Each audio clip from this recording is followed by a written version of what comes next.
always be officers waving at me. Did Johnny say he was getting old? You're not tongue-tied tonight, are you?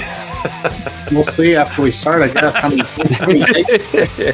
So if the layperson, Troy, is going to, like me, try to get a booth, where would you start?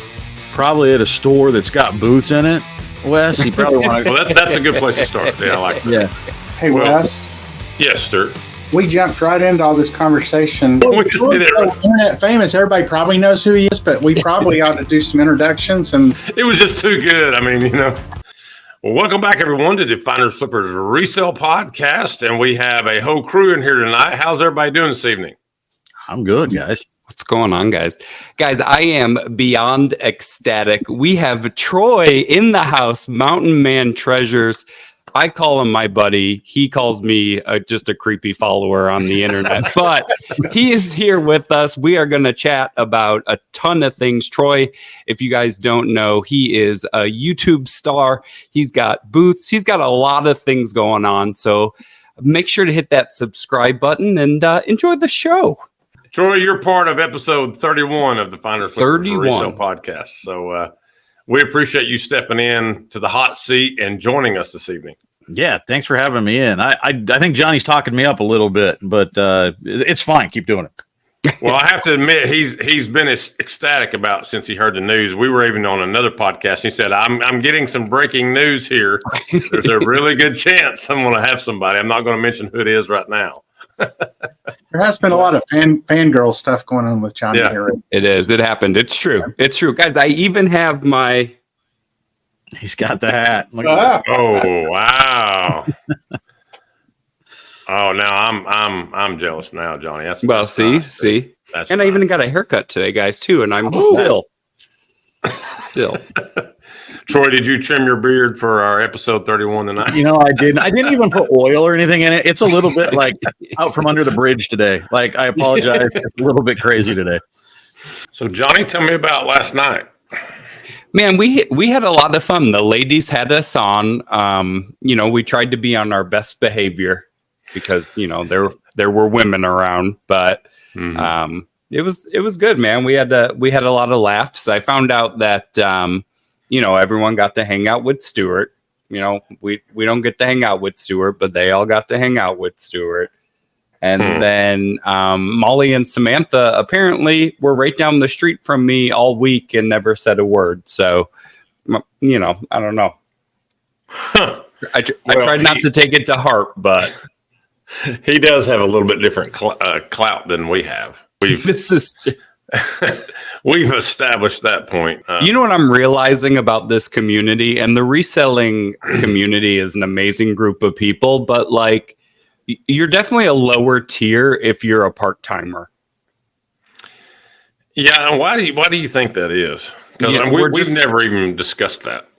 I think we're to them we're just like wannabes, right? And they're like, we're pulling in like two incomes, Yeah, Johnny, I've never really thought about that. To be honest, I think it is. I think.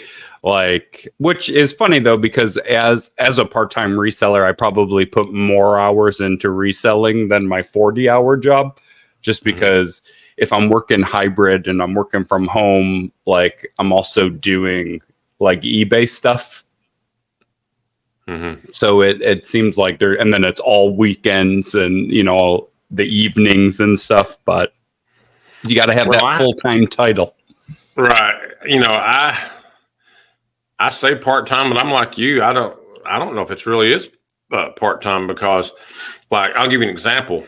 I go to my games last year, and at halftime of the games, I'm checking my phone, seeing anything sold, what has sold. Can I get that out tomorrow?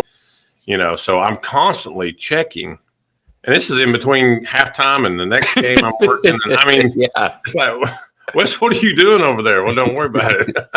I got a side business going on in my side business. I do. I have two screens in my office at work, and I'll have eBay on my other one.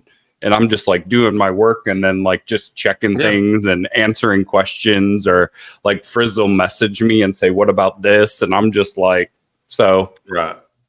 And I think it's almost a misnomer for us to be labeled as part-timers. I guess we need to stop doing that because it's it's constant. You know, if I'm out at a restaurant eating with my wife, we get a ding, where we talk about stuff, or we even did tonight. We went and ate before this podcast. Maybe we're just a 3/4 timer now. I don't know.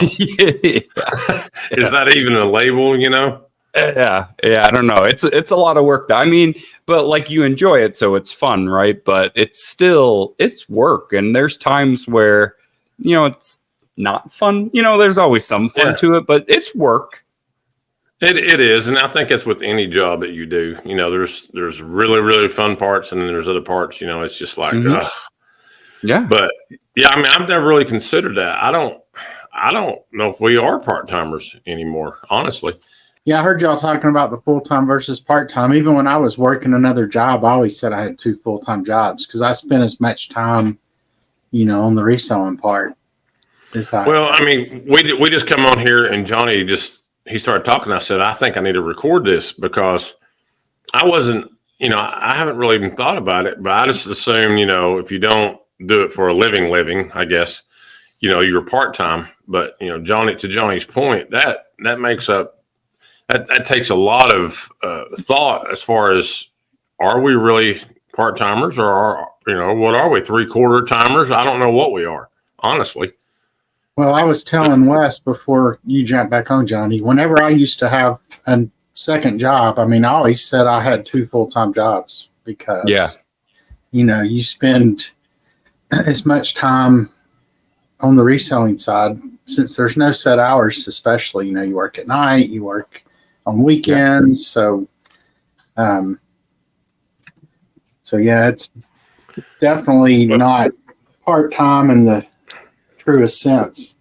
Well, my career feels like it's been piecemealed together because, I'm a teacher, I'm a referee, and now I'm a reseller. So I've got, I guess, 3 full-time jobs because I do a lot of it a lot of the time.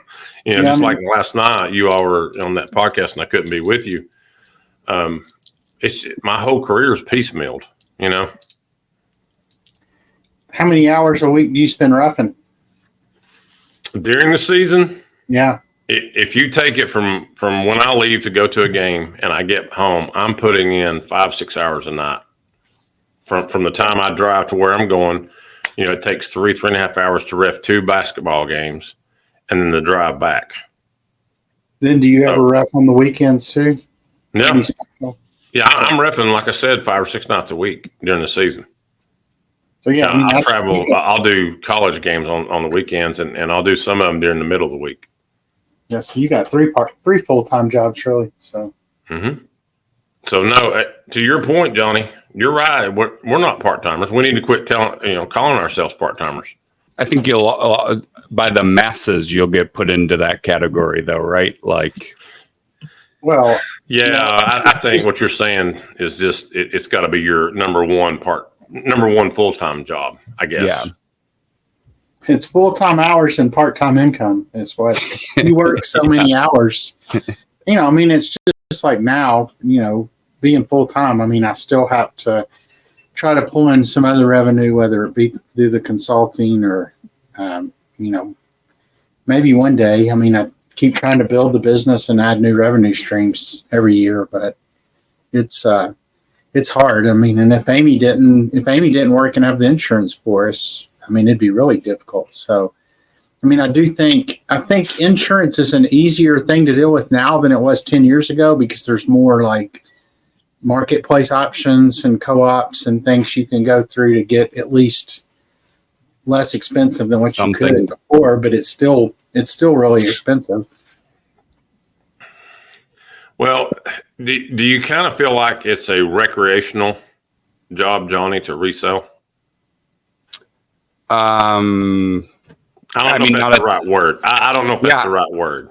Not at the level that I feel, we're a but that I do it at, right? Like it's not, we don't have, she does the majority of the work, but we have 1,600 listings. So it's not like this little side thing where like, oh, we have 100 things and, we sell 4 or 5 a week. And it's, to me, that would be more of that recreational passive. But like, we went to the post office today and shipped out, 25, 30 things like, and that's from, shipping out Monday. Like it's not like a pat. You know what I mean? That's that's how it goes. Like, the difference is between you and either one of us. I mean, we have at least one quote full-time reseller in the family. I mean, Johnny's got his wife. I've got me. I mean, I guess the only, like, for you, you don't really count on your reselling income, I don't think. I mean, it's your reffing and your school that, I mean, you can't have either one of those go away right now. Right. Without, so. I think Johnny's just hit on the stigma of different full-time resellers, the way they see a quote part-time reseller. I guess it's just the way they look at a part-timer.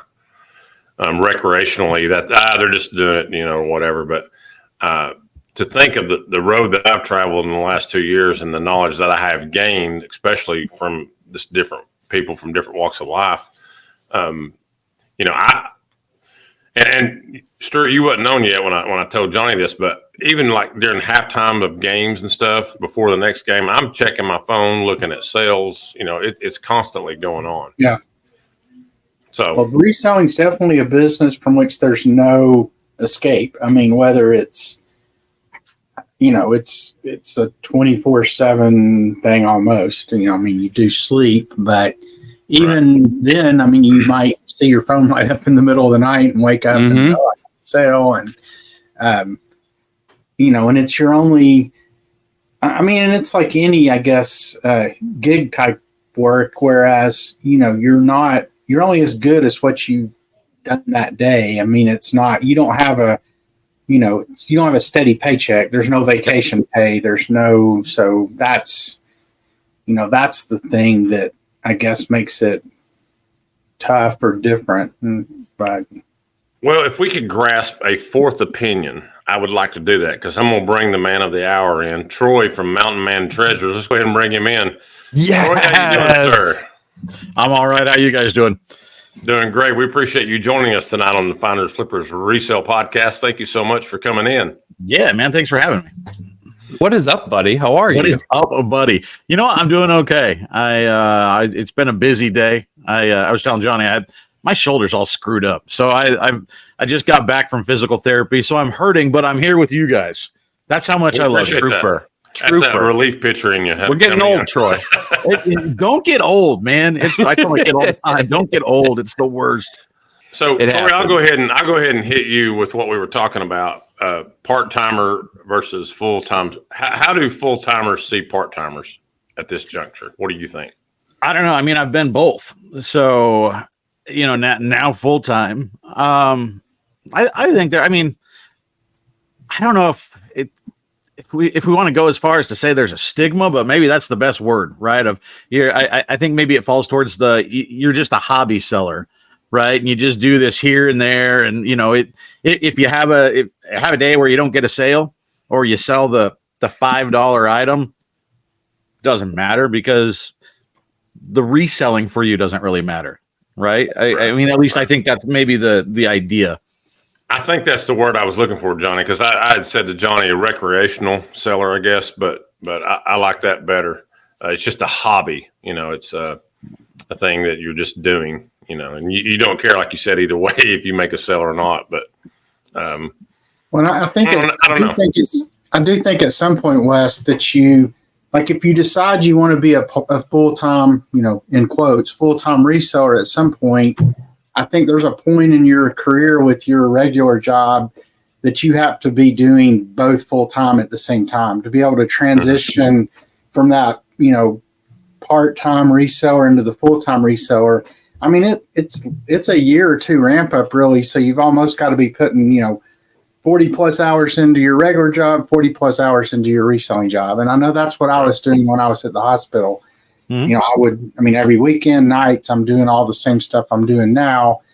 And, of course, now I feel like I just work the same amount that I worked at the two jobs when I had them. But yeah, I do think so. There's probably three categories. You're the recreational reseller with a full-time job. You're the full-time reseller with a full-time job. And then you're the just full-time reseller at some point. So, Troy, where would that put you? Where are you at? in the resale world?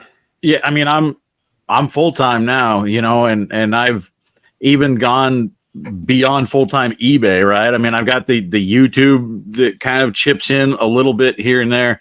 I'm selling now in a physical location as well. I've opened up a booth here in town. Okay. And that's really opened up reselling for me. I can go to places. Before, I'd go to places and look at something and go, man, that's cool, but I can't ship it, or I can't store it, or whatever. Or it might even be, I don't know if that would sell on eBay.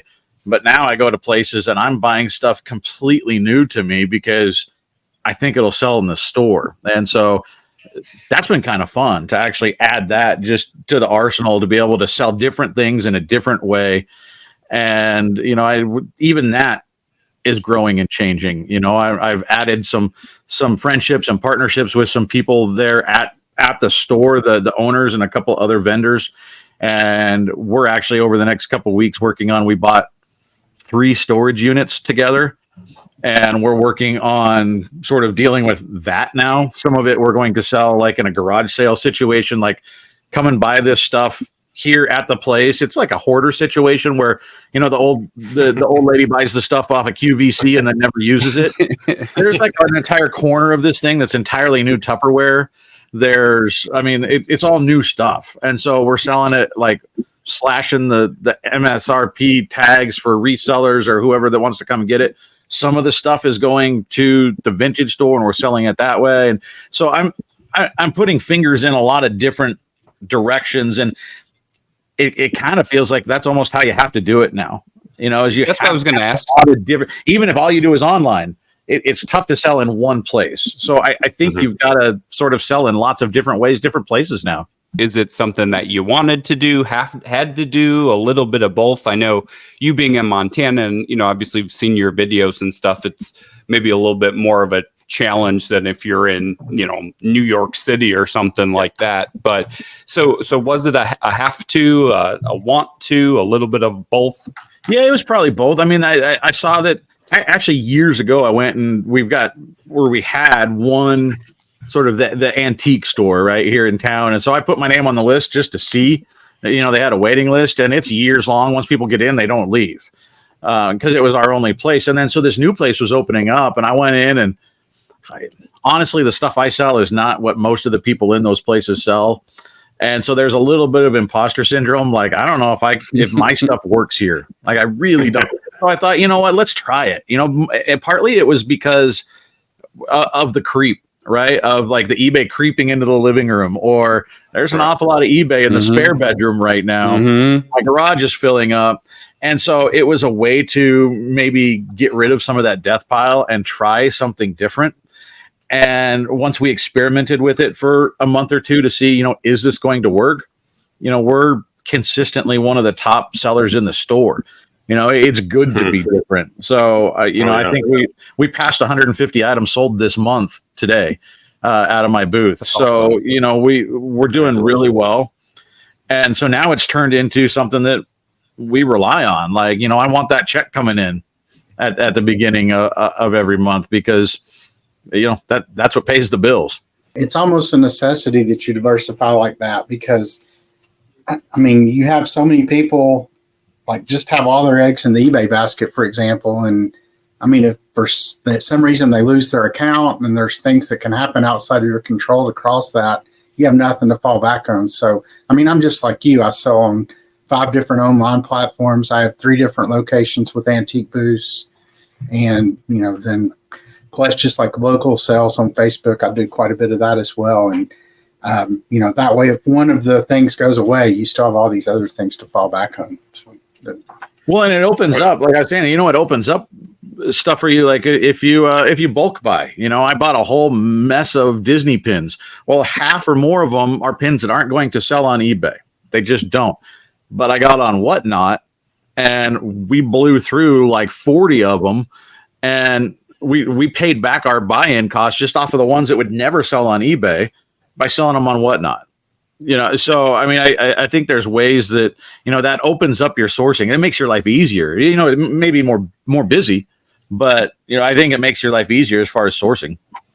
So have you run into the antique malls led to a bunch of different sourcing opportunities for you. I know that like people, I don't know if you ever work at your antique mall. We have the opportunity to be a working dealer. And I mean, people coming in all the time selling stuff. And I can't tell you how many times I've given those people my card and they call me back, a week, a month, 6 months later. And, hey, my grandmother died or this or that. And you want to come look at my stuff. And I mean, relationships are so key in the reselling business. And it's just a great way to build relationships as well. Yeah. Well, and you see what's selling. I work twice a week. I work 2 to 6 Tuesday and Thursday, and so it's not a whole lot of time. Initially when I started doing it, I thought, you know what, that'll help pay for my booth rental every month. And so then what we make is the profit was the idea. And it works like that. But I also see the things that are selling and you get to talk with people. Hey, what are you looking for? Well, I have that, it's at home, but I can bring it back in, later in the week. So it's super helpful to work, I think. Have you seen any theft with your booth? A very little bit. The thing is, I don't probably know how much because I'm a terrible reseller. I don't have like an inventory. I don't have as far as what I put in the booth. I have a pretty good idea of what I put in the booth. Some people I know, they put essentially SKU numbers on all the stuff, and then that helps them at the end of the month, when they pull the tags and they match the tag to the numbers. And to me, that's a lot of numbers and extra work that I don't want to mess with. And so I don't mess with it. I guess my thought is, if something gets swiped, the things that sell are going to by far outweigh that. Same thing as eBay, right? You're going to get a scammer every once in a while, or you're going to get a return. Something's going to break in the mail, but the 500 good transactions you had ahead of that pretty much cancel that out. People talk about, I've joined a couple of groups when I first started doing the booth to try to learn. It's been almost a year. We went in October. And there's a lot of people that talk in various places about people switching tags on items and people stealing things. And maybe it's just our location or our particular store or whatever, but we really don't see that much of it, just store wide. It just, we don't see it. So I think we're blessed, but if somebody swipes something from me, it'd take me a while to figure it out, honestly. Maybe now all the locals watching have now realized something I shouldn't have let them find that booth. And I do think the theft is very location based because with my 3 different locations I have, like the one in Clinton, Tennessee, which is small, Mayberry-ish town, we don't have as much theft there as we do at the ones in Knoxville. There's just a lot more, I guess, like we actually have gypsies come through the ones in Knoxville, and I mean, they're like professional thieves, and they know exactly what they're doing, and they're getting in jewelry cases and things like that. But yeah, I think it's very dependent on where your mall's located as well. So Troy, where do you source? Primarily it's going to be estate sales and garage sales. I only have a certain, I'm in Montana, right? And so we only have a small window. I tend to overbuy, and I'm like a squirrel, and I just store that stuff away and then eat off of that during the winter. So I tend to buy a lot at garage sales, estate sales as they happen. We don't have a ton of estate sales compared to a lot of places. And even those, it's supplements, right? Because the prices at estate sales generally are a little bit higher unless you get a family run or whatever. The same thing like thrift stores. I'll go into a thrift store here, now and again just to see. But I don't count on that. That's just hey, I got lucky and found this thing. Sometimes I'll source online. If I can find some things that I think I can buy, because we were talking about this last night, actually, with a friend that was in the store. I should probably get on and do it now. Weirdly, Disney vinyl sells in our store. I don't know why. You can't give that away on eBay. Like, it doesn't. I mean, there's going to be unicorns, but generally just the random Disney, Cinderella or Snow White or whatever, the record, they don't sell on eBay. But somebody came in and bought them out of his booth. He's one of the only other ones like me that puts vinyl in there. And somebody bought like 15 Disney records from him the other day. He made like $100. And you can't sell those on eBay. So I could get on eBay and buy them for really cheap. Right. And put them in my booth. I could buy them for $5 and sell them for 15 probably in my booth. So there are things that I source online a little bit, but mostly I'm getting it out of garages and driveways and front yards. Well, if you're looking for Beanie Babies, we do have a horde of those as well. You know what? Those sell in the store as well. I've checked people out at like $15 for a Beanie Baby. We're putting that to action. They don't sell. Yeah. But they do. So I put them in my booth randomly if I get them super cheap for like $4 or $5, and time to time. And that's what Sturt's doing. I gave him 50 something Beanie Babies, and he's selling them all for us right now in his store. They consistently sell, and you put them on the level where the kids are, and they're grabbing them, and their parents buy them for them. So my low shelf is full of stuffed animals, basically. And so people, why do you? Well, because that's where the kids are, and mom will buy a $5 plush for the kid so she can keep wandering around through the store, and it's a win for everybody. Mm-hmm. Stuart, do you notice, because you have a couple different locations, that different things sell at different locations better? Oh yeah, absolutely. So for example, Clinton's a very transient customer. It's a lot of out of town people coming through the interstate, see the billboard. And if you Google top 10 antiquing destinations, Clinton's usually in the top 10 somewhere. So you get a lot of you sell a lot of knick-knacky type stuff, smaller. You're not selling as much artwork, furniture. Although, there are, you can sell those, but not as much. Where the ones in Knoxville, especially like Bearden Antique Mall right next to the old money area of Sequoia Hills in Knoxville, you sell a ton of artwork and, furniture and things like that, because all these interior designers are coming in looking to decorate these houses that people are redoing. So yeah, absolutely. It's very dependent upon location.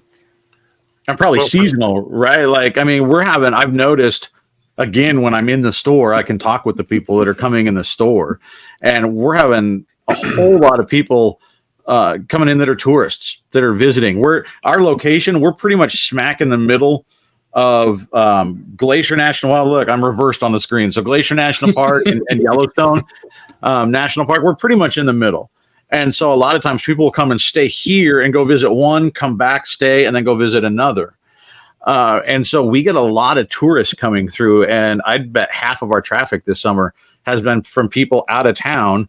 And so now I've intentionally been sourcing more Montana related stuff, because the tourists that come through want to bring home something, a local's not going to buy, or at least more often than not, is not going to buy the old Montana hat, right? Or the old Yellowstone National Park, whatever.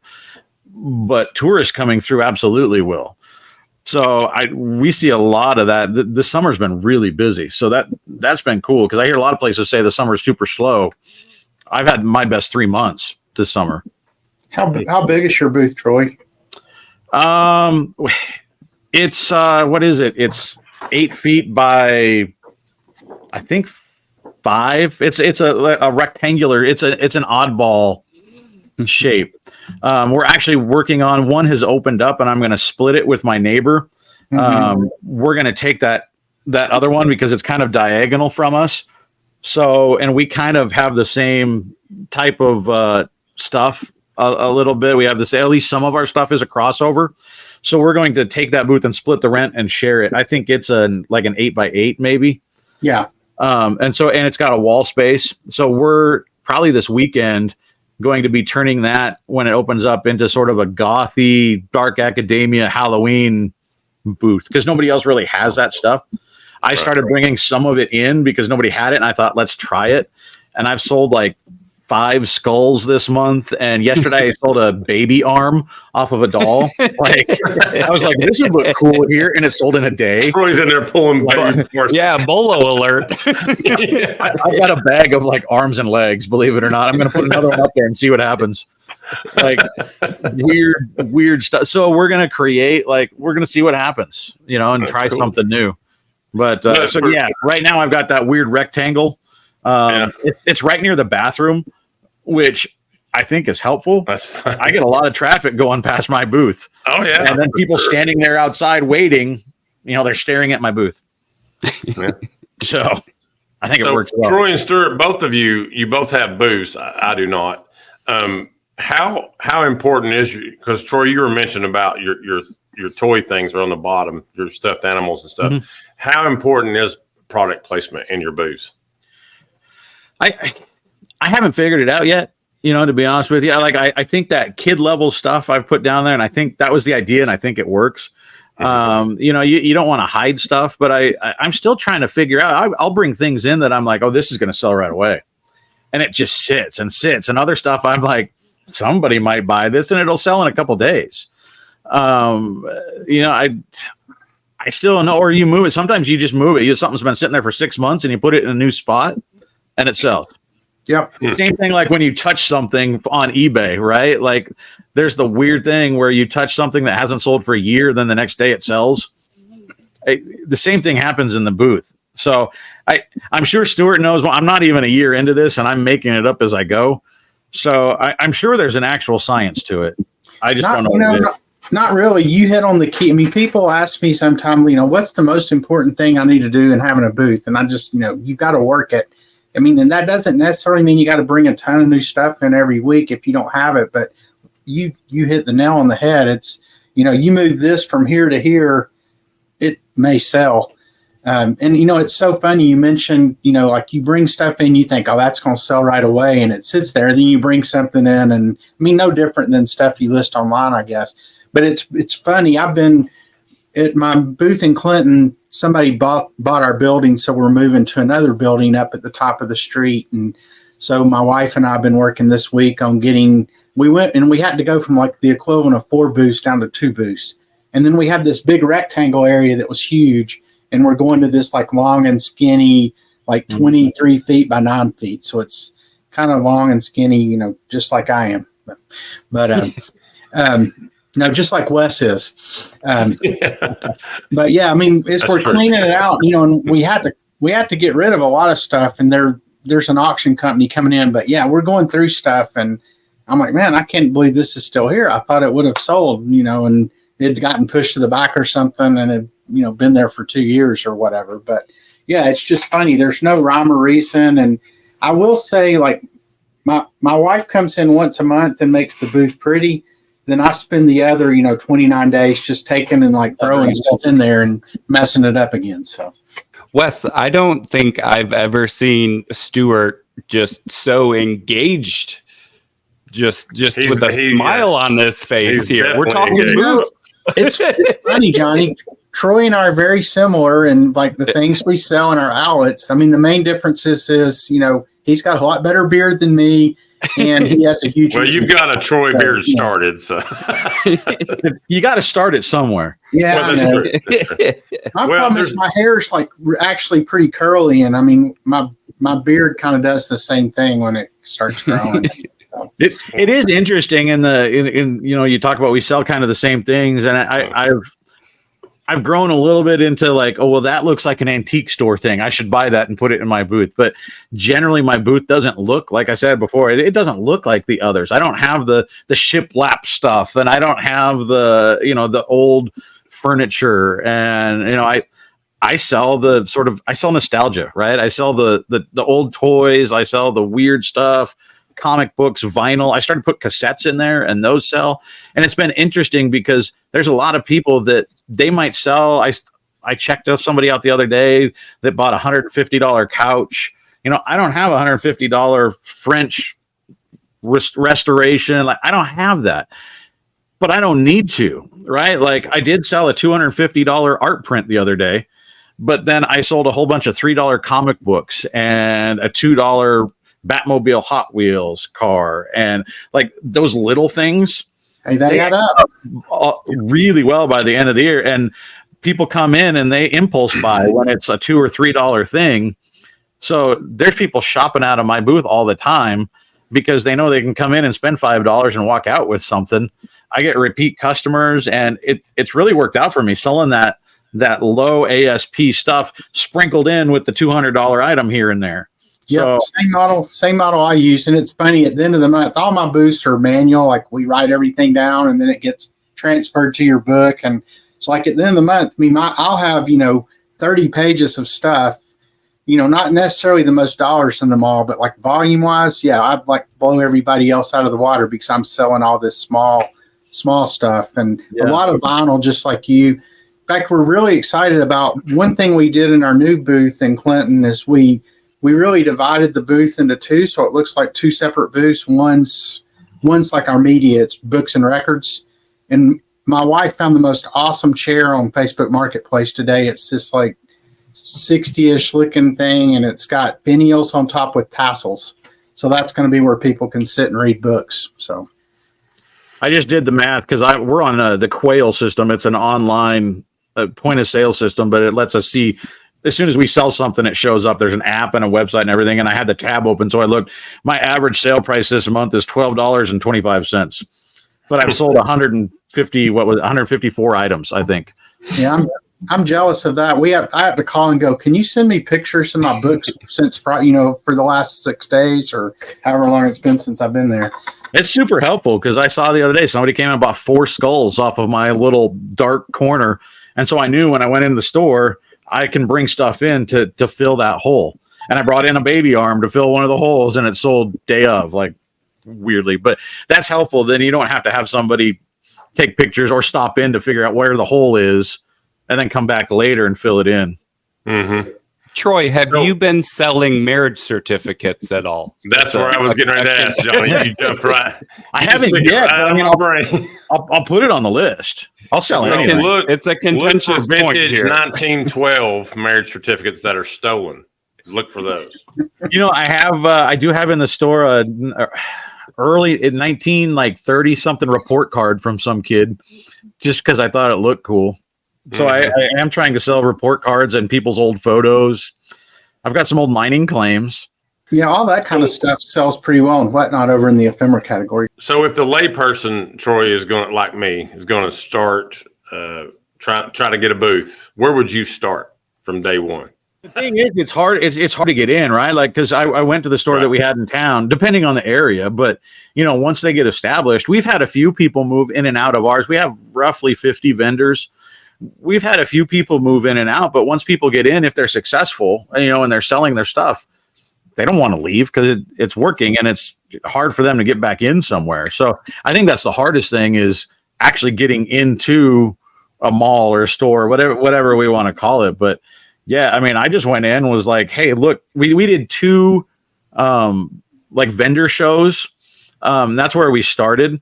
And, one was a 2-day and one was a 3-day show. And we did 2 of them over the course of a year. And so that's when we realized, I've got some stuff that can sell locally. Like, people will buy this, but those shows are a ton of work. Like, it was exhausting. Mm-hmm. And so that's when this store was opening up. And I thought, well, if we can sell over a weekend, like $1,000, certainly I can put stuff in a store and let it sit there and do the work for me once it's set up. And so that's when we went in and I was able to show them pictures of, look, here's the table that I set up.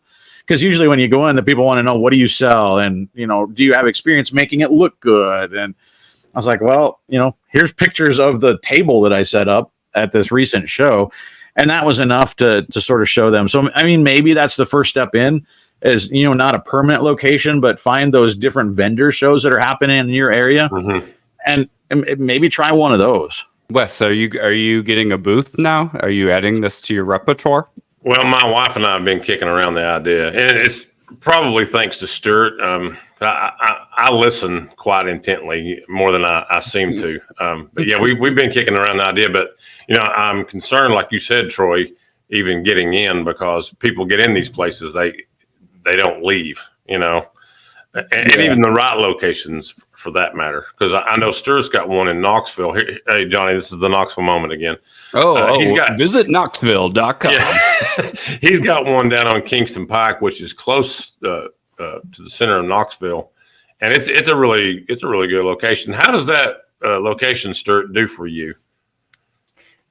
Well, they all 3 of my locations do well. The thing I haven't been able to figure out is what's the rhyme or reason as to when they do well. I can never get all 3 to like fire on all cylinders in the same month. It's always like, this one does well, this one does medium, this one doesn't do quite as well. then the next month that may completely flip flop. And but I mean, in general, they all do pretty well. And I tend to have more high dollar sales at the 2 Knoxville booths versus the Clinton ones. So, one sale can make or break me in a month at the more urban locations. Is there a vast difference in what you're selling from booth to booth? I mean, I wouldn't say it's vast. I mean, I definitely sell the same type of knickknacks at all the booths, but I tend to sell a lot more artwork in the Knoxville booths. Artwork just doesn't sell very well in Clinton. And I mean, what little furniture we sell is typically at the Knoxville ones. And we don't do a lot of furniture just because we don't have a big truck. We don't have a place to store furniture. And, the booths aren't that big, so you can't get more than one piece of larger furniture in there. Troy, do you have to travel a long way in your location in Montana to find these neat items that you go to? Yeah, well, I mean, I travel just on a normal Saturday, right? Like it's you see that people will put up their yard sale treasure map thing of look what I'm doing on Saturday, and there's just green little knots everywhere. Mm-hmm.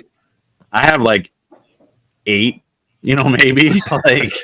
and the thing is, they're right, and they're you go to one and hop in the car and it's going to be 12-15 minutes to the next one is pretty common, or if there's one up sort of north in the valley, sometimes it's a 20-minute drive to get to the next one. So you're putting a lot of miles on just going between regular Saturday garage sales. Now I have gone we've got the 50-mile garage sales, what they call it, in the Bitterroot Valley over in western Montana.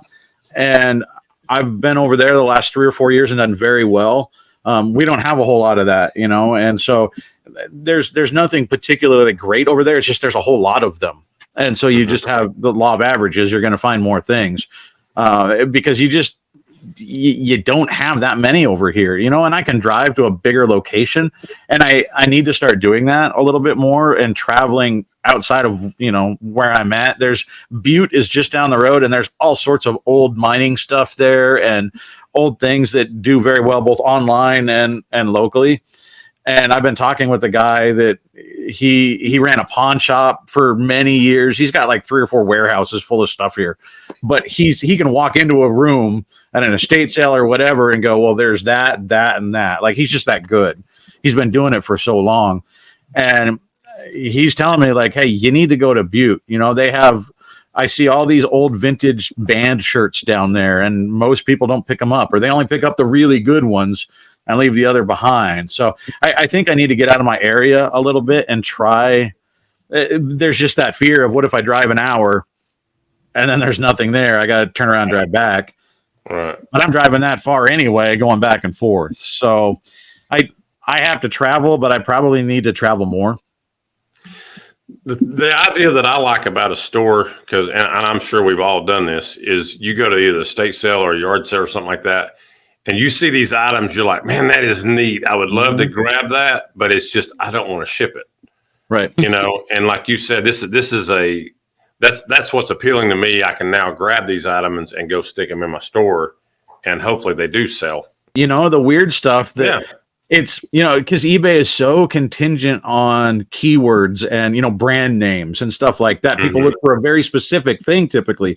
So if you've got just the weird one-off that it's goofy and somebody's going to love it, but how do you get that person to it? You put that in the store and it's a visceral reaction. People see the thing, they want the thing. And that's why the Disney records sell in the store. People see them, they pick it up, and they remember when they were a kid and they want to bring it home. They're not thinking about comping it online to see where they can get a better price. It's right in front of them. And so I think there's a lot of stuff that sells like that because it's just that visceral in-person experience of it's right in front of them. They didn't know they wanted it, and now they can't go home without it. And there's no buyers from this in an antique mall either because they can't return stuff. So that's You ever had it? Has either one of you all ever had anything where somebody says, I remember when I had this when I was a kid, Oh, constantly. I have people when I'm working at the counter, people go through going, this is so weird walking through going, my mom had that and my grandpa had that. And I tell them it's kind of like a museum. you know, and you got to bank time, because some people I think come in just to look at stuff, because it is a little bit of just looking for that stuff that reminds them of a time in their past. Mm-hmm. Have you guys ever bought anything and then just put it in your store because they had it priced too low? You buying from another vendor? Yeah. No, I haven't. I've sold stuff to a vendor. He has a store in another town, and he took it and put it in his booth there, you know, in another town. But I did see at one of the vendor shows I did, a guy had a big, our neighbor, and it was great, taught us a lot about here's how this stuff works. And he does it constantly.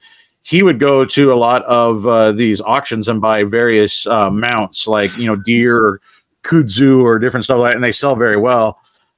He had a big buffalo or bison mount, and some other vendor bought it thinking, you know, oh, I'll be able to flip this thing on, like, before we opened on the first day, and he marked it way up. And then we just laughed the whole time because he went through like this 3-day show, and nobody, like, his price was crazy. He had to keep marking it down. And then we saw it at the next show. He brought it. And the price, I mean, he eventually made like maybe $100 off of it, but he had to carry around this thing for a long time. So, He worked for that money, didn't he? he worked hard to get that money. I don't know. I think some places don't want you to do that. And they, you know, so they don't want things to go from one booth to another. Stuart, I don't know if you guys, I don't know that we have a rule against it, but I don't see it done. They don't care. I mean, we have people do that all the time. And I mean, and I buy, for example, I buy a lot of stuff at Clinton and then put it in my Knoxville booth and am able to sell it for more. Johnny, do you ever thought about a booth? No. I mean, that was said with a little bit of disdain there, Johnny. Like, I don't know what that was, but no. No. Let me think. You know what? I think I would be like obsessed with it at first, and then it would just be like out of sight, out of mind. Like, it's kind of why I worry about, like, we've always talked about, you know, Troy, you brought up earlier, like, your eBay creeps into every room in the house, right? And you like can't escape it. So like, I've always thought about like getting a storage unit and just kind of moving everything into a storage unit. And I'm like, you know what? If I'm not, I almost need to live in it to keep up on it and go through things, because it's out of sight, out of mind. You know, it's like my real job, right? Like, once I'm home, the phone's off. Like, I'll see you at 8 a.m. And I worry I would be like that with a booth. Part-timer. Part-timer. See, it's creeping in, Johnny. There it is. So Troy, you worked in radio, right? Yeah. Well, I worked in many things, but most recently I worked in radio. Yeah. So how did you transition? How did you transition from that into full-time reselling? Well, like Stuart had mentioned, like, I was basically doing 2 full-time jobs. You know, it started off when I started reselling, it was to pay off student loans, essentially. You know, because you're making that minimum payment, you're never going to get that thing paid off. And it was just, we're looking up a steep mountain. It was never going. So I thought, we've got to do something different if we're going to actually make this happen. And so had a friend that did reselling, and he taught me how to do it. And so that's what it started. Was I was working my full-time job, and then everything we made on eBay was extra payment toward the student loan. And we ended up cutting like 5 years off and paying it off 5 years sooner than we would have. And so that's how it started. But then it was like, this is actually working. Like, I'm actually making decent money at this. It exploded pretty quickly. And so then it got to a point where I was essentially working full-time eBay hours at the same time as working full-time radio hours. I would take an early lunch at the radio station, because my show would be done at like 9 o'clock. So I'd take an early lunch to go to like estate sales and stuff. Like, I'd literally leave work and be like, hey, I'm going to lunch. And they're looking at me like, it's 9:15. I know, but I got to go, you know? And so then I'm going to like these estate sales, or I'm going to garage sales and stuff like that. And then coming back and finishing my shift, and then going to the thrift store when I got off of work. And so at some point, it was actually really during my daughter's senior year of high school, we sort of realized, like, this is it, you know, like, she's got all these events. It was during her junior year, she was on the dance team and performing at halftime of the football game. Well, I was across town doing the football broadcast for another school well, my kid is dancing, and I don't get to watch her. Mm-hmm. And that's like that was like one of her things. That was where she found herself, this is her thing. She's captain of the team. She went from never dancing before. She's like, I'm going to try out for the dance team her freshman year. We were like, waiting for the, like, what do we say when she gets home? Like, she made the team. And in 2 years, she was the captain. And wow. I didn't get to see her at all her junior year. And so we decided, you know what, like, why don't we just switch to the reselling thing? I'm making enough money at it. The hours that I am taking away from it with radio, I can pour into it if that's all I'm doing. And, so now, I mean, it's scary to switch from a steady paycheck to, I hope I sell something today. But the change in just our personal lives, I got her senior year. We went to every band concert, every football game that she performed in, every time she did the national anthem at a volleyball game and stood there with the flag. We went to everything, and that matters. I mean, it does matter for sure. The family value that brought into our life for her senior year, I wouldn't trade that for anything. And then the idea was, well, do you go back now? Now that she's gone in college, and I'm like, I don't want to go back to an office again. Like, the idea leave at 9:15 to go to lunch. No, I couldn't. Just the idea of going back to do whatever, radio or whatever it is, like the freedom that this allows, even though you're working all the time, I can't go back to a real job. I can't do it. And I actually still go in, like, I still have commercials that I recorded when I was there that show up. And actually our church has me record commercials for them. I was literally typing an email out. I've got to go and record a commercial tomorrow. So I still get to go in and do stuff, at the station. It was my first job in high school. My sophomore year in high school, that was my first job. I never worked at McDonald's. I started. Now, do you ever kick your monitor, your set resale monitor? Hey, it's Mountain Man at KZ106. Yeah. Oh, wait a minute, fun. I can't do that. Well, and then I switched to newspaper at some point, and then newspaper started dying basically, and so then radio was my escape hatch, and I went back to that for a little bit. So were you writing for the newspaper? Yeah, I started in college in Texas. I started as a Friday night football. They covered like 100 teams, so they needed like college kids and high school kids to answer the phones to take like the box scores over the phones. And so I got to learn how to translate like deep West and South Texan coaches. Yeah. Who what's the kid's last name? Watt. What is it? Watt. How do you spell that? WHITE? Like you're a dummy, right? Like, oh. And so it started like that. And then eventually I went to sports writer, and then I was the assistant sports editor. And then eventually went to a place where I was the sports editor. And then I was a layout guy, and I did some layout stuff. And so I started at the very bottom and went to sports editor. And I loved it. It was a lot of fun. I'm still seeing there's still a few guys that I covered in high school that are like in the NFL and stuff. So that's kind of cool to be like, oh yeah, I know that guy. That's kind of neat to see them having achieved that sort of thing. But yeah, I miss some parts of it, but overall, this reselling thing and having the booth now and even working in the store, it doesn't really feel like working all that much. I'm just hanging out with a whole bunch of old junk. It's fun. Troy, how much did like having a YouTube channel, did that allow you to do full time? Would you have done full time anyways? Like, where did that play into it? Yeah, I mean, that definitely helped because, you got rid of the fact that you had we're getting X amount of money every 2 weeks. You lose that when you leave a real job. And so with YouTube at the time, I mean, I was working a lot. Like I was overworking and burned myself out pretty good because I was putting out like 4 and 5 videos a week sometimes for a long time.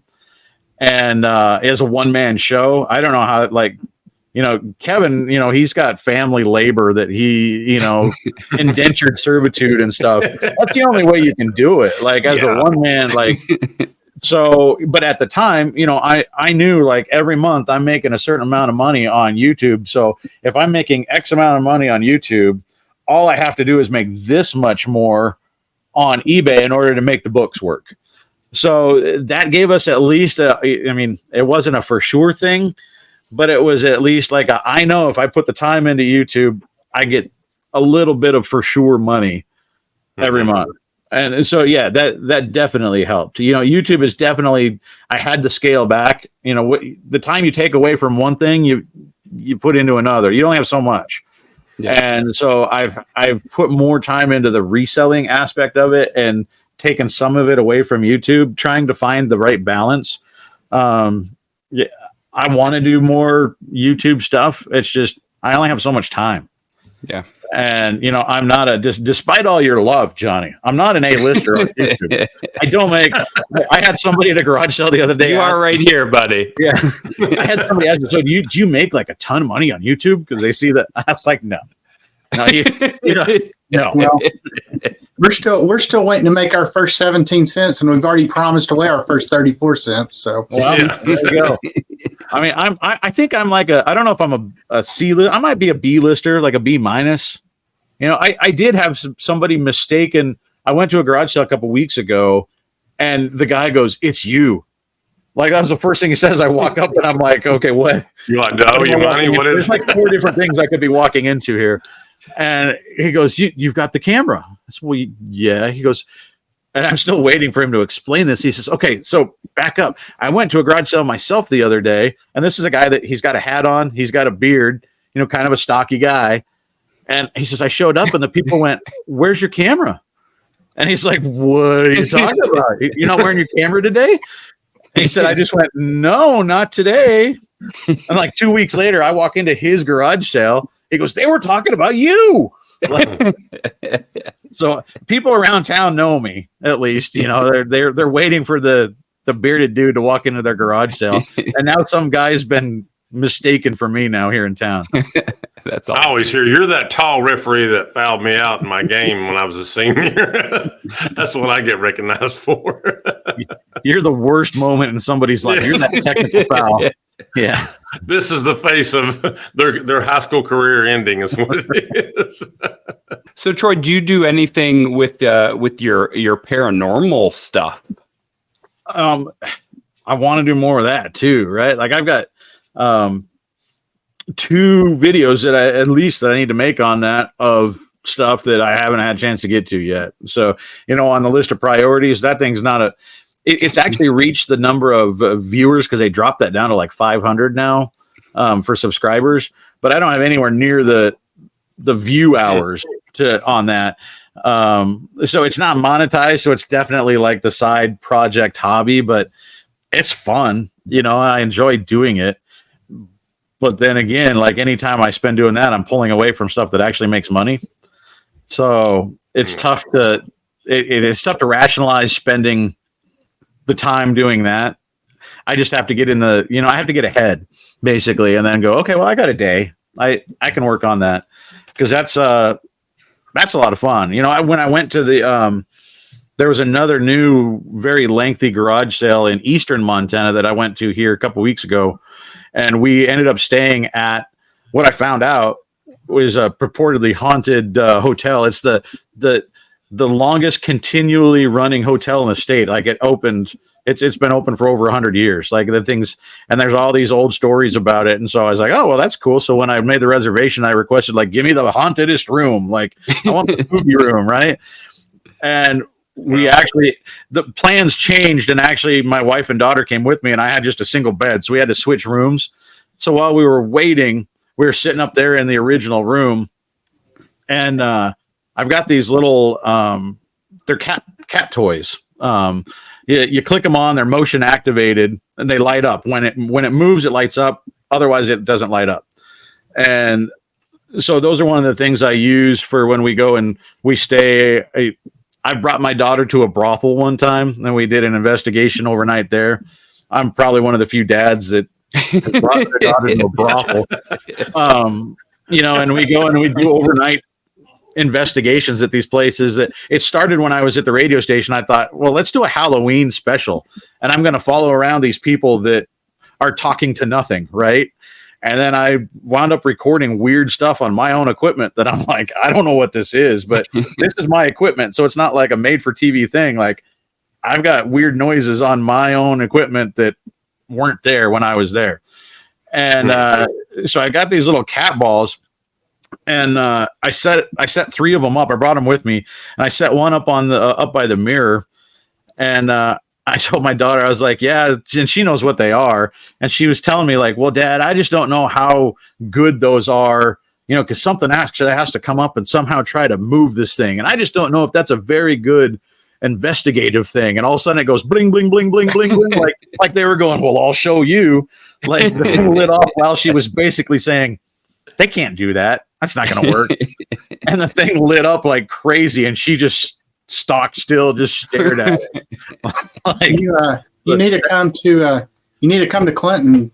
Both the buildings where our malls are there, or our old location, our new location, are supposedly haunted, and we've had ghost hunters and other people come through with equipment. And I mean, a lot of the dealers have stories about like things being thrown at them. Mm-hmm. And what's funny, this last week I was there by myself at the old location, opening it. I got there early before I was going to work so I could work on packing my booth up some more. And I've never experienced anything in the 7 years I've been there. But this particular morning, there was something that had been hanging on the wall in my booth for 3 years, and it just fell off the wall. And I thought, well, that's kind of odd. I didn't think anything about it. But then like 30 seconds later, in the back corner of the store, I heard something else fall off the wall.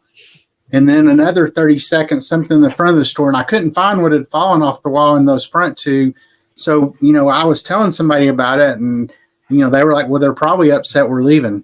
And then one of the guys was up at the new place and saw like a white apparition of a lady, like go by out of the corner of his eye, like really fast. So I don't know, I wonder how prevalent like weirdness is in antique stores, just because there's thousands of items from Lord knows where. Yeah. We've got all sorts of weird stuff that's happened in our building, like in front of customers. Like we had a soft-sided lunchbox sitting on top of a shelf, and it didn't just fall off the shelf. It like flew off like 6 feet and landed at this guy's feet. And he looked up at the cashier. They were both standing there. They both saw it. And we actually had a lady come around the corner when I was there asking if there's a rocking chair over near my booth. She says, is that rocking chair for sale, or is that old lady, is she going to get it? And there's no rocking chair over there, right? So we go around the corner, and she swore up and down there was this old lady in a rocking chair. There's no old lady and there's no rocking chair, but somebody has reported seeing an old lady walk around the corner in there before, and then nobody was around the corner. So a lady heard a bunch of banging downstairs. She actually texted me, one of the workers, because there's a few of us that have keys to go downstairs to do like projects and stuff like that. She texted me one afternoon and says, you guys are downstairs, right? I said, no, nobody's, I'm not down there. And she said, I've been hearing like sounds like furniture moving across the floor, and like somebody's doing a project downstairs. I've been hearing it for an hour. And so she texted the one other guy that it might be, and he said, no, we're not there. And so we have cameras. She went running down the stairs eventually, like figuring out like, well, there's a back door. Maybe somebody got in the back door or whatever. And there's a motion activated camera. And the only time it cued on, we went back and looked, was when she went down the stairs and was looking around. And then there was no noise, but she heard thumping and banging, and for like 45 minutes, she said, downstairs. And there's nobody there. So there's lots of weird stuff that happens at our place for sure. No, well, you guys are going to Knoxville, Troy. I got to give you another Knoxville moment here, Johnny. The Andrew Johnson building in downtown Knoxville is where Hank Williams spent his last night alive.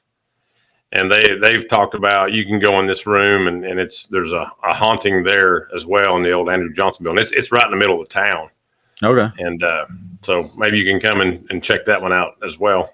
I need to travel. I need to go down, and I'd love to travel and go look at these things. Like it's a hobby, but it's fun, and I can't explain the stuff. Like, what is it? I don't know, but weird stuff. We in the store, we had a globe, one of those mounted globes on the table, and it was swaying back and forth one day. The owner was there with a a customer, and they're both staring at it. She took a video and sent it to me of this thing just rocking back and forth for no good reason, then just stopped. And, you know, I've had it was a thing that like a cubby, you know, all sorts of squares, a little cubby thing. And they had different things shoved in each one. Well, it was kind of off kilter because it was old, you know, it was kind of warped. And they had an old pot sitting in it, but in order to, it was slanted. So you had to tilt the pot, put it in, and then you could put it down. Like it wouldn't pull straight out because the sides of the wood, it doesn't fit. I was walking by that booth one night and the thing, like something crashed down to the floor. I turned around and went back and looked because, you know, old floor, maybe, you know, something shifted, but it was that pot fell out of the thing. Well, I couldn't physically put it back into the deal without turning it like at a 45-degree angle and putting it in and setting it down. Like, there's no way that thing should fall out, but somehow it fell out. Like it's weird. I don't know what it is, but it's weird. I just looked up that the sun rises in North Carolina at 6:49. So if you guys could now just stay on with me until the morning, so I don't have to turn any of these lights off. Have you watched the channel, Johnny? Have you gone over there and watched any of our stuff? Yeah, I've seen some of them before. I think, do you have the boudoir one up? With my daughter, yeah. I think we have that one up. Yeah. Yeah. I've definitely gandered into it. You need to tell everybody what the channel is, Troy. I suppose, right? It's Big Sky Paranormal is the hobby channel. And I actually put a couple of short videos from the store in there also. Like there's days when it was really slow, when we were having a lot of weird stuff happening and there were no customers. So I started playing around and we put a couple of videos up from the store also. So there's no new videos up there right now, but I'll get one up there pretty soon. And is your daughter still in Rochester for school then? Yeah, we just dropped her off last week. She just went back. So how is she enjoying Western New York? She loves it. I mean, it's close to Montana, right? Like it's actually green up there and there's seasons and, you know, so yeah, she really likes it a lot. Johnny's interested in putting some stuff in your booth, Troy, from Niagara Falls. He's wanting to get some stuff in your booth. I took those attacks personally. But Troy, just know I am a Buffalo Bills season ticket holder. So, you know, if you're ever over in the area. Here you go, Johnny. Look. Sure. I mean, I'm just because family obligations. I'm a Cowboys guy, but it's a different conference, so I think it'd be acceptable. See, allow it. Yeah, he will allow it. So, Troy, one last thing for you, not to go back into the YouTube stuff, but how much has that changed over the last couple of years as like people like us start podcasts and all of this kind of stuff? How much has the YouTube reselling just genre changed over the years from when you started? I mean, there's more. I wasn't like, well, most people weren't the first wave, right? Like that's going back to Pete and stuff like that. But, you know, even like I guess the second wave of folks, you know, I wasn't really in that. I was maybe on the tail end of that. I came in literally the same time as like Cat, the Nurse Flipper and some of those. We started right about the same time. There's just an awful lot of, I think the same thing happened really with Whatnot. You know, it was a little bit exclusive to sellers initially. And so everybody was doing quite well, because there was just a limited number of sellers to choose from for people buying. And then people kept going, well, let me in. We want more people to be able to sell. And so Whatnot went, okay. And then it immediately diluted the pool. And so now people are going, well, I can't sell anything on Whatnot. Well, yeah, it's because everybody came on and there's just, it's too shallow now. It's diluted. I think the same thing sort of happened with YouTube. You know, after the first couple of waves of folks, and then people are seeing these massively successful channels going, well, I could do that. You know, I want to make money doing that instead. I think a lot of people came in, and I do think it spread out the audience a little bit. And now there's an awful lot of reseller content out there. There was a fair bit when I joined, but I think there's more. There's got to be more now. What that's done to the overall product, I guess I don't know.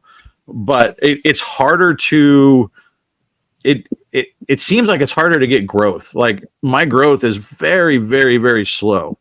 You know, and that's always been YouTube to some degree of you got to hit that one video and you never know what it's going to be. I've had a couple videos where I was like, well, this one's going to take off. This one will do well.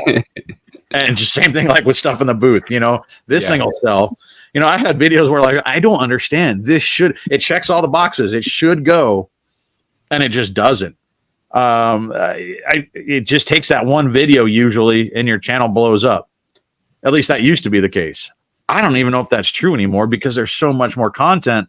It's harder to even get that happen. So I might just be permanently stuck at B- level.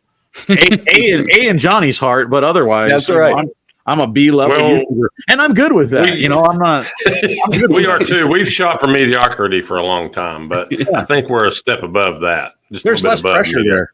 We were the world's best mediocre podcast for a good while. So. Yeah. So. It looks like there's a huge, like people want to learn more than anything. And if you're not teaching, like purposefully teaching, that it doesn't, there's a little less of the entertainment and people want to learn a little more, it seems like. Well, there's also a little bit of we start off talking with a stigma about part-time resellers. I think there's a stigma about YouTube resellers now too. In a lot of corners. I mean, get on a Facebook group and start scrolling down. You're going to see somebody talking about how YouTubers have ruined reselling. And there's also people, I mean, pick a collectors group, you know, YouTube resellers have destroyed the video game collection for sure. I've heard that, you know, we've destroyed comic book collecting. We've destroyed the VHS market, you know, any collector group says, you know, well, we've blown up their market, and even resellers say, well, you've ruined it for us too. So I mean, we're not it's not all warm and fuzzy always to be a YouTuber. There's a little bit of criticism, and some of it might be fair, but I think it's fair to a point, and not quite to the level that they think it is. Well, I do think that I think in a lot of cases, I mean, you're not going to put out content that, you know, makes it look like you suck as a reseller. So, you know, I think the YouTube channels glamorize it. And I think a lot of people see those. And it's not just YouTube. It's, you know, it's the American Pickers. It's this, it's that on TV. I mean, so many people got into reselling as well because they see, oh, I can make $1 million doing this. And, you know, the reality is it's just like, I guess it's kind of like starting a YouTube channel. I mean, a lot of people say, hey, that looks easy. I'm going to get my 1 million subscribers and make a bunch of money. And I think I heard Kevin spoke at one of the conferences I was at, you know, and he said, if you're getting into YouTube to make money, you're getting into it for all the wrong reasons. You got to get into it because you want to and you enjoy it. And, you know, otherwise, you know, you're not, he goes, I cannot tell you, you know, for every 1,000 people you get into it, one person's going to make any kind of decent money. Oh, that's why I started was, you know, I had a buddy that lives literally 3 blocks away that I went to his basement and we set up a Poshmark account, and he went, okay, here's how you do it step by step. A lot of people don't have that. You know, most people don't have that. And so that's why I started the channel is, you know, this changed my life in multiple ways. I'd like to try to help other people the same way I was helped, you know, and that's why I started the YouTube channel. And so it's really cool to get messages from people going, hey, I found out this from you and I was able to do this as a result. I love that because that's why I started it in the first place. And that's why I want to be in it too, because I like learning stuff. I mean, I am a school teacher, so I'm always digging, trying to learn new things. Yeah, but Wes, you just play movies. Well, not movies. We just roll the ball out, Johnny. That's what we do. That's all we do. My last question for you, though, Troy, before we let you go this evening is, do you dabble or have you dabbled in ephemera? I've tried. You know, I don't get it yet. You know, I've tried to sell some, you know, I have done a little bit with photos. I've recently tried, I got a whole box, went to an estate sale, and I knew the lady that was helping run it. They were wanting like $1 or $2 per photo, old like black and white 1970s sometimes photos. Some of them really cool, but I don't know enough about it to spend that money, you know? So I said, hey, whatever's left at the end of the sale, find out and we'll make a deal on this big box of like a I don't know, probably like a 24 pack like case full of photos box. And so I ended up getting this whole big box at the end for like $20. And even then, it's yet again, I don't know what's going to sell. Some of the photos that I listed, I'm like, why is that thing sold? Like, it doesn't make any sense. And then I've got these cool pictures of these like cool old cars or whatever that are still sitting there. But yeah, I mean, I've been playing with old like snapshots a little bit. I'm selling them for like $3, $4, $5 a piece plus shipping. And it's kind of cool. You know, it's super easy to list. And, you know, I sold one. Actually, I wound up going to a viewer of a kid like jumping his dirt bike off of a ramp he built in the backyard, you know, out of like plywood sitting on it. I mean, it's totally like a 70s, 80s, like every boy did that. So you can see why somebody would want to buy that. And he was like, yeah, this reminds me of growing up. So I played a little bit with that and a little bit with, you know, a little bit with postcards. But that's really probably it. You know, some posters, I guess that's maybe stretching ephemera a little bit when we get into posters, but I sell posters pretty well, like old band posters or like Smokey Bear posters. Those sell really well. But otherwise, you know, and I think posters, I bet posters probably doesn't officially count as ephemera, but it's paper. So I'm stretching. Give us a ruling on that. Stuart, allow it. I would call it ephemera. So all right. Count it. It's official. I shipped out a Smokey the Bear poster the other day. So before we wrap up, though, Troy, do you have any social media sites or anything you want to tell us about?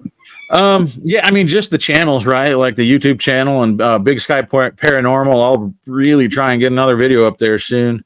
I'm on Instagram infrequently. I need to do that better. I don't do it very well. It's sort of slipped off as I've added the booth. I think that took the time away from some of my social media stuff. But yeah, people can get a hold of me on Instagram for sure. That's the easiest way to get a hold of me. Well, that is all the time that we have this evening on the Finders Flippers Resell Podcast. Again, Troy from Mountain Man Treasure, we want to thank you for joining us this evening. We really appreciate you taking the time to do so.